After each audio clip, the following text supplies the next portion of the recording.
Who can and who cannot carry a gun in Alabama? Well, some of you will be able to carry a concealed weapon, but there are a group of people who will never, ever be able to carry a gun. Our attorney at law, Attorney John Robbins, will break it all down for you in the Crime of the Week. Keep it right here. The Shelia Smoot Show starts right now.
Welcome into the Shelia Smoot Show. I'm Shelia Smoot. Don't be a sucker, be a consumer.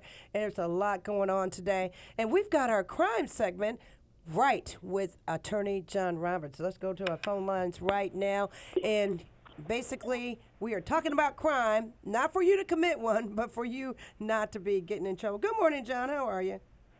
Good morning, Sheila. How you doing? I am absolutely amazing as always. It's been a long week, but you know what? You know how positive I am. You know, I'm just that person, John. And John Robbins, Attorney John Robbins, Crime of the Week. What is that? Man wanted on federal gun and drug charges, nabbed in the Bessemer area by U.S. Marshals. John, a Hueytown man, Sean Scott Jr. Was nabbed by, Marty Keeley over there. Is not playing. The feds are not playing with these guys, John.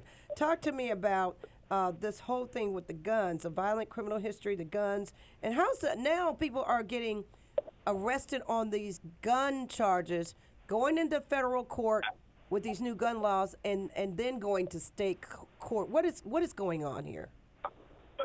It is the federal government got involved with, and they've always been involved on these federal gun charges, but they stepped it up in response to the gun violence in our community, so it's their favorite it's their most popular prosecution right now. Felon in possession of a firearm. Felon in possession of a firearm. Okay. That is a federal violation, and you're going to go to prison. And there are enhancements if you have an extended magazine. If you have a gun, if you are a convicted felon and you're in possession of a firearm, and that's either actual or constructive. That's either actual possession or constructive possession.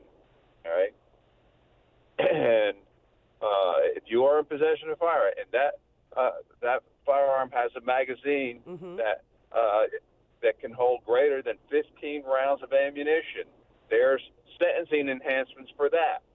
If there are drugs present, okay, there's enhancement for that.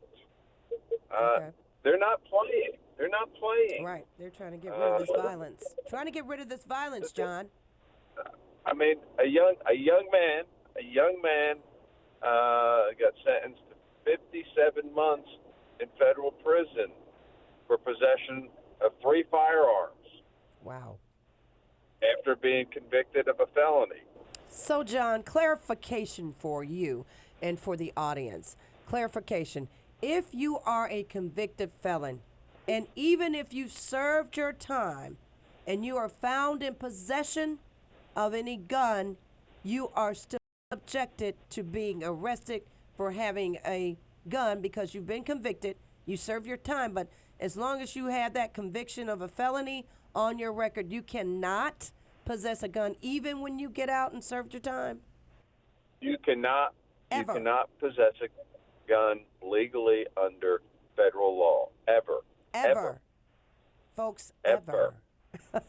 ever. Okay. Okay, so these bad guys are going back and having all these guns. So Marty Keeley, the current U.S. Marshal's office, is interjecting because with all this crime going on and violent crime, people are just picking up a gun like there is a video game and you can get back up and play it again. They're not playing with you. It's one of the toughest things, and these sentences are getting tough, right, John? They are. I mean, 57 months for a young man, 3 guns. 3 guns. Who was a convicted felon, and I understand these people, these young men, especially young men, or what I call young men. Mm-hmm. They think they need a gun for protection, so they have a gun. They're not bad people. Mm-hmm. They're not. Okay, I'm not saying but they get caught. Okay.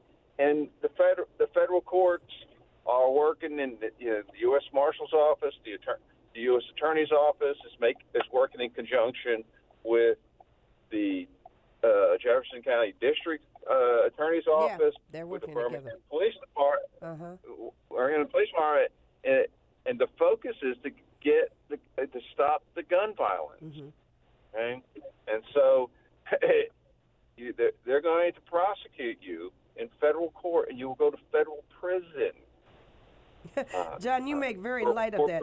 Yeah, you say those words, and it's interesting when you say you'll go to federal prison. You stretch it out. Yeah, Prison. that's not jail. I mean, not that jail is good, but prison, you're going to serve out that time, right? You're not going to get this good behavior, all of those types of things. That you're gonna serve 85%. 85%. And guess what? What? And guess what? What? The federal programs that you can participate while in federal custody that shorten your sentence. Okay, like the RDAT program, where you do drug rehabilitation while in prison. It shortens your sentence, but you are disqualified for participating in those programs if you have a gun charge. Really? You don't get any rehab. You don't get any sympathy because you have a gun. So you are SOL. You're out of luck all over. So you don't get to get rehab if you own a gun. Really, I didn't even know that. Well, I didn't know that. You can participate in the programs if they allow you in, but you do not get a reduction in your sentence. Oh wow! That is why. Cruel and unusual punishment. That's why the folks participate in those programs, because it shortens your sentence. Right. If you have that opportunity, but if you got a gun, can't do it. And they are serious. They are serious. John, you're scaring me. You're gun scaring violence. me. You're scaring me. I mean, good night. You are. You're an attorney. You defend these bad guys, but you're scaring me because, this guy had a Glock pistol with a switch and an AK-47 type rifle with a switch. A Glock with a switch. A switch, and if it's a switch to make it fully automatic, that is a whole other ball game. And there's those enhancements. Wow. Okay, here we go. We're going to switch. That's the prosecution side. You're a defending attorney. What is the defense if one of these guys get in trouble? If anybody, guys, girls, anybody gets in trouble. There was a female that had a state warrant that wasn't related to the gun charge, but she was arrested too on this particular incident. But now, John, you're defending that guy. What's the defense? The defense is very limited because it's people, and I've had clients come up, this was somebody else's gun, and they'll come in and say it's their gun. Mm-hmm. Ownership of the gun does not make a difference. It's not about ownership. Really? It's about possession. Wow. It's about possession. Okay. Okay. Okay. So your defenses are, I didn't I didn't possess it. I didn't know it was in the car. I didn't know it was in the house. That is perhaps is a defense. The other defense that the courts have recognized, and the Supreme Court has recognized it, if you honestly didn't know you were a convicted felon. Mm-hmm. You didn't know you were a convicted felon? If you can honestly maintain that you didn't know you were a convicted felon and barred from possessing a firearm, that could be a defense. How do you not know you're not a convicted felon, John? Well, that's one of the that's. I mean, you're the lawyer. That's one of those crazy things. Well, that's one of the crazy things. I mean, I guess in certain marijuana cases, you may think it was a misdemeanor when in fact it was a felony. Right. So convicted felons, it doesn't mean convicted felons of gun charges. It's convicted felons of marijuana, drugs, anything. Of anything. Any it crime. means a felony conviction. It doesn't matter what it is. Under state law, it must be a violent crime. Okay. So you could also be prosecuted in state court for being, and they call it certain persons forbidden to possess a firearm. Okay. So your defense for this particular gun charge with the convicted felon going in is potentially that they did not realize they had a felony, and therefore, John, you take over there. Well, that's a real hard defense to sell. So not knowing all the facts of that case. Right. Don't know. I mean, it's pretty hard when they take the gun off of your person. Right. That's pretty hard. I can see that. Okay? So what would you do to help lessen the sentence? Let's go into that space. If you know your guy is is guilty, but wasn't whatever. Again, I don't know why you have an AK-47 on you, John. I don't know why. I'm not an advocate of that, but he had it. It was his, but convicted felon. But so in order to reduce the sentence, do you think you catch a break with this guy if you were defending something like this? And I know you have. Well, first thing you got to look at is, what's his sentencing guidelines? Mm-hmm. Are there any kind of loopholes to get the guidelines down? Mm-hmm. Okay, obviously, by accepting responsibility, that'll cut your sentence. By accepting responsibility, that naturally cuts your sentence. There's some wiggle room on negotiations. The problem is, I don't know what kind of drugs this person had. Right. That can create a problem. So, the kind of drugs. Right. Ew. So they are really getting tough on the agencies. Go ahead. Yeah, because heroin and fentanyl. They're coming down on it. They're coming Why? Down hard. Because people are dying. People are dying in our community every week from overdoses on fentanyl. Mm-hmm. Heroin laced with fentanyl. Mm-hmm. Cocaine laced with fentanyl. Mm-hmm. What about those boys? From our community, right, down in Florida for a bachelor party. I know. We'll do a little cocaine. Cocaine's laced with fentanyl, and one of them died. Those guys got to live with all that. Don't do drugs. Right. Not do drugs. Stay away from guns. That's the best defense. The best defense is stay away from guns so you don't have to be defended in federal court.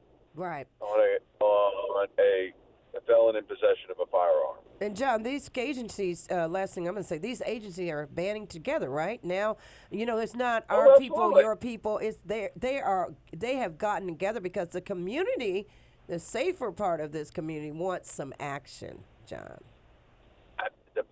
Absolutely. the community is coming down saying, look, you, Birmingham Police Department, you need to do something about this. Mm-hmm. You need to do something about this. Okay? That's your job. That's what you're paid for. Okay? Mm-hmm. Do something about the violence, the gun violence.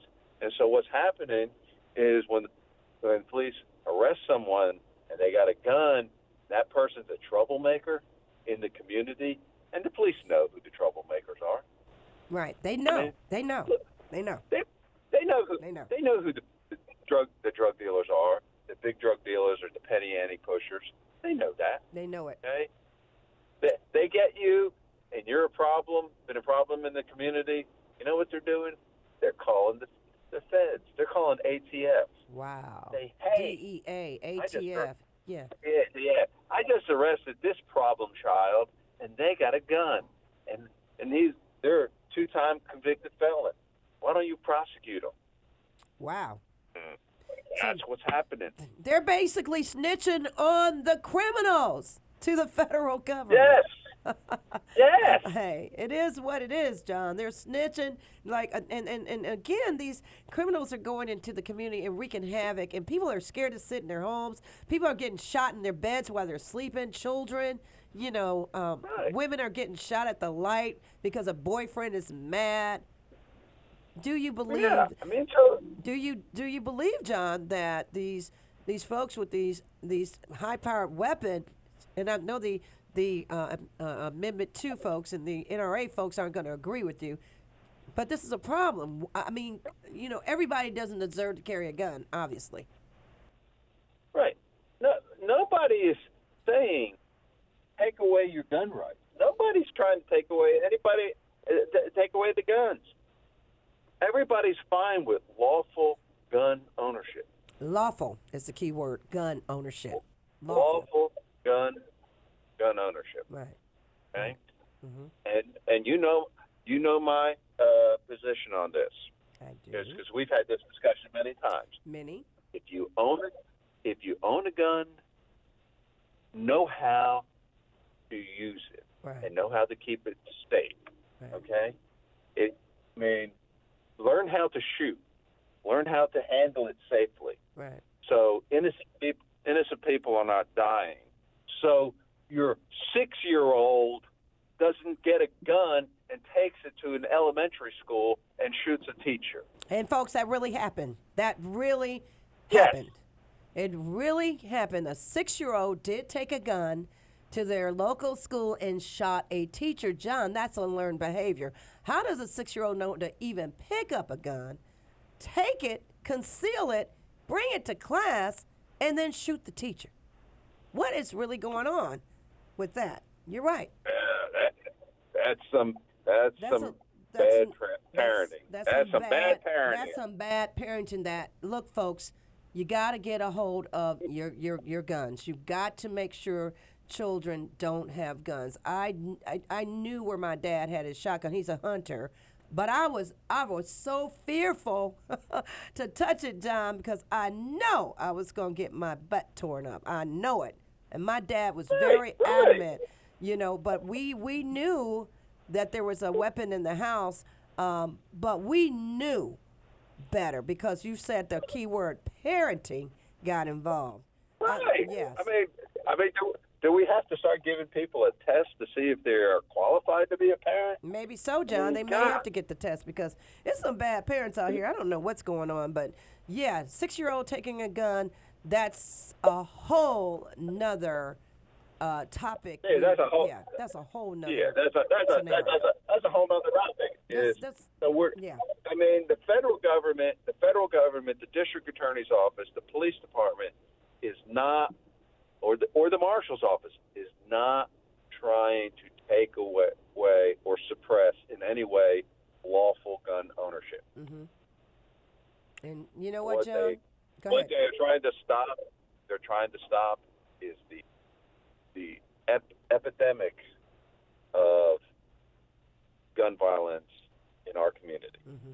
That's what they're trying to stop. That's what they're trying to stop. John, I'm going to stop it right there. Tell us how we can get in touch with Attorney John Robbins. Tell us how we can get in touch with you. Give us that phone number.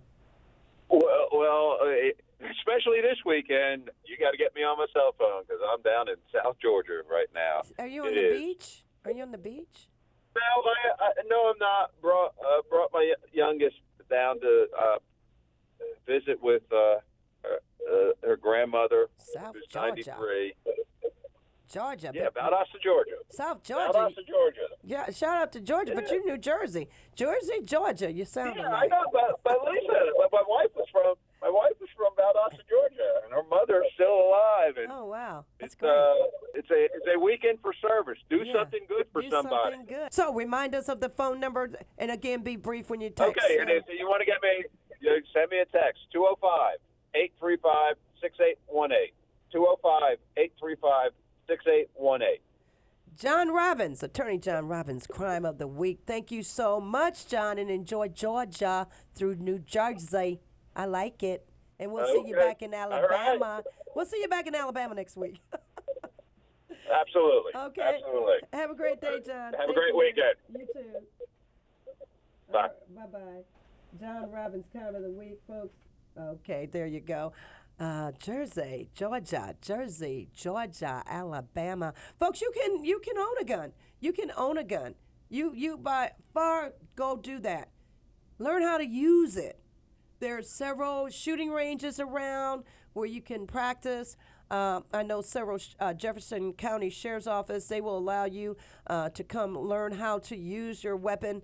But again, if you are a convicted felon, and even if you served your time and you are out, unfortunately, you can never, ever, ever, ever, ever, ever own a gun. So, I have a pet peeve. All of you that have cities and counties and things like that, my pet peeve this morning is just clean up the parkways. Anything with the name Parkway, it means clean it up. Parkway. Anything with the name Parkway in your community. That should be the cleanest street ever. Anything that says boulevard should be clean. I mean, if you could get the boulevards and the parkways clean, then you got me. You got half of me there. Anything, all these communities, if you got trash on your parkways and your boulevards, that's a problem because the people who clean it up go past it every day just like you and I do. And so that is my Shelia Smoot pet peeve of the day. I just think you ought to do that. Anything with a golf course along it. I know, right? If you got a beautiful, pristine area, right? Then from a golf perspective, and we've got plenty of golf courses where I reside in the area around this state. If there's trash heading to the golf course, that's a problem. And I say that because people come from all over the world to play golf courses, especially in Alabama, the Robert Trent Jones courses, and we've got parkways and roadways that lead to that. So if you want to keep people in your community, the best thing to do is clean up the boulevard and clean up the parkway.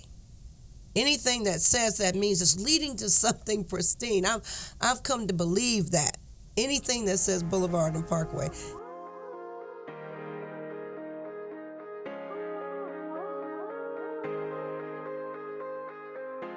I'm Shelia Smoot with your Consumer Crime Tip of the Week.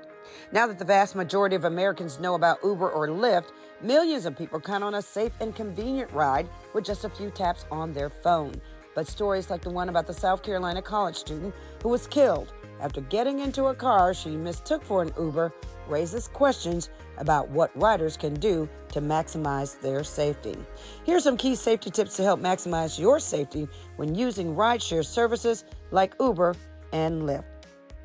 Wait for your ride indoors. This prevents you from standing outside unnecessarily with a phone in your hand, signaling to passing motorists that you're waiting for someone to pick you up. Instead, wait until your driver is close or has arrived before going outside. Confirm details when the car arrives. Don't just look at what time your driver is coming. Pay attention to the make, the model, and color of the car, as well as the driver's name and photo. Make sure to match the license plate number on your screen to the one you see in real life. Always ask, "What's my name?" The University of South Carolina and the family of Samantha Josephson are spearheading the What's My Name campaign to promote rideshare safety by always positively identifying your driver. Never get into an Uber, Lyft, or any other private car unless the driver can first identify you by name. If they're your actual driver, they will also know your destination. And map your own route during the ride. This is especially important if you're in a different city and you are not familiar with that route. By monitoring your own GPS situation, you'll see if the driver is leading you astray. Don't be a sucker, be a consumer. I'm consumer advocate Shelia Smoot. When you get a headache, it seems you pay any price to get rid of it. But before you reach for the Advil, remember, generic brands can take away that pain for less. The website ShopSmart looked at the price of 100 tablets of Advil, the brand name for ibuprofen made by Pfizer. They compared the name brand with generics and found in some cases the store brands were over half price. At Target, the store brand ibuprofen was only $2.79 compared to Advil at $8.57. That's a savings of 67% at Target. When you look at chain drugstores, the savings weren't so great. Walgreens ibuprofen sold for $7.30. That's just 26% lower than the brand name. To save even more, stock up on headache remedies at warehouse stores like Costco. Don't be a sucker, be a consumer. Again, thank you so much for joining us. It's been a pleasure. Again, don't be a sucker, be a consumer. I am Shelia Smoot, always, always, always there for you. And again, please take our advice and make sure you also get some lessons on how to shoot that gun. I'm going to say it one more time. You can never, ever, ever, ever possess a weapon if you have been convicted of any felony crime. So, with that said, don't be a sucker. Be a consumer. You've been listening to the Shelia Smoot Show. I'm Shelia Smoot. We'll see you next time.